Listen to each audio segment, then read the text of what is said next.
Your Honor, my client is charged based on one woman's accusation, an accusation riddled with inconsistencies. You're saying Miss Tate's unreliable due to a head injury caused by the defendant? That's some landmark victim blaming. The simple truth is there was no forced entry. The alleged victim allowed the defendant into her home. Not according to the victim's statement, in which she states she tried to close the door to prevent the defendant from entering, but was unable to do so. Well, can the prosecution provide evidence to substantiate the assault charge? Absolutely. We have Miss Tate's medical records from the night in question. Confirming she was concussed, but not how. We have a witness statement from Michael Corinthos, who bonded with the child while my client languished in jail. For murdering her former fiancé and attempting to kill Mr. Corinthos. Crimes to which she pled no contest. Which is tantamount to conviction.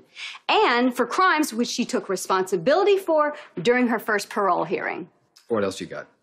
A statement by Detective Harrison Chase, who is the alleged victim's boyfriend and whose apartment the alleged crime happened in. The conflicts of interest abound, Your Honor. Okay. The assault charge is dismissed without prejudice. You should feel free to refile should evidence present.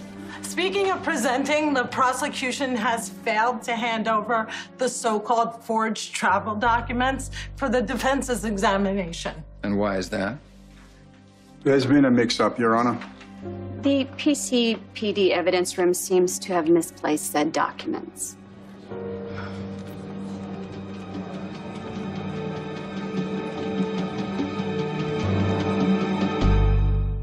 The charge is possession of forged documents, is it not? It is, Your Honor, in furtherance of an attempted abduction. And the PCPD is not in possession of these allegedly forged documents? Valentine, this isn't as much as the Quartermaines are offering me, you know? Were the Quartermaines offering you new identities for mother and child? Passports? Birth certificates which guarantee long, happy lives elsewhere? They were not. Your Honor, the evidence was logged in per regulations, but not in its assigned bin when I arrived to check on it this morning. I'm certain it can be located. Well, get back to me when it does. Until then, no evidence, no charges. The motion to dismiss is granted. I need a recess. Wait, so what does this mean? It means you're free to go. Robert, you're still charging Brad with switching the babies and abducting Michael's son, right? We are. And you're going to charge Nelle as well. We're still building a case against Nelle. What do you mean you're still building a case against her? Brad's claim about the circumstances of the switch is in direct opposition to Nelle's, since neither is a reliable witness. Oh, my God. Nelle's going to walk on that, too. But we can't nail her without a hammer, and we don't have one.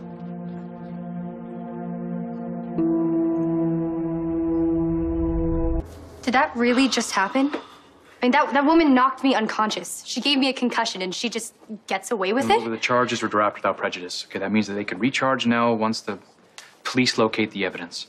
What if that never happens? Okay, this is far from over, okay? Robert's gonna prove that Nelle gave Wiley to Brad and he tried to pass him off as your son. Apparently, it's her word against Brad, and for some reason, judges believe her.